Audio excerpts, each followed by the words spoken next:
Apskatīsim energoefektīvu luksus klases māju Dārziemā, Skudru ielā 23, 12 minūšu attālumā no Rīgas centra.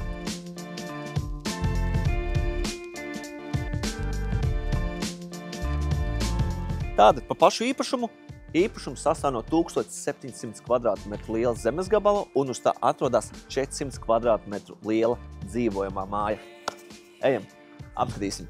Pati māja sastāv no 290 kvadrātmetrus lielas dzīvojamās platības. Pirmajā stāvā ceļš ved uz lielo plašo viesistabu, kur atrodas liels ēdamgalds un graznais kamīns, kuru ieskauj marmora flīzes. No viesistabas var aiziet uz vairākām zonām. Viena no šīm zonām ir virtuves. Bet starp virtuvi un viesistabu atrodas viens no sanitārajiem mezgliem, tai skaitā, kas arī veļas telpa. Bet apskatot pašu virtuvi, tātad šeit ir ēdama galds, liela virtuves sala, un aiz šīs lielās virtuves salas atrodas visa nepieciešamā virtuves tehnika.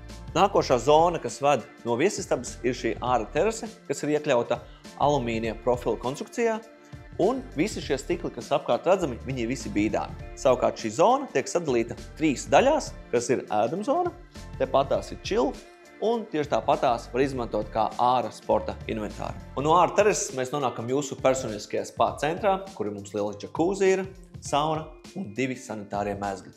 Tālāk mēs atgriežamies viesistabā.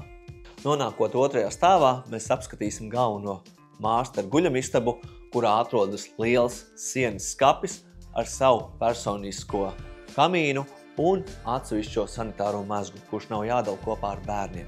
Un otrajā stāvā, protams, atrodas 2 bērnu guļamistabas ar atsevišķu lielu sanitāro mezglu, kurā atrodas duša ar vannu un, protams, mums ir kabinets, kuru mēs arī varam pārvērst par vēl vienu guļamistabu tādas nepieciešamības pēc. Un otrajā stāvā atrodas šī lielā terase, uz kuras var nokļūt no kabineta vai arī no vienas no guļamistabām.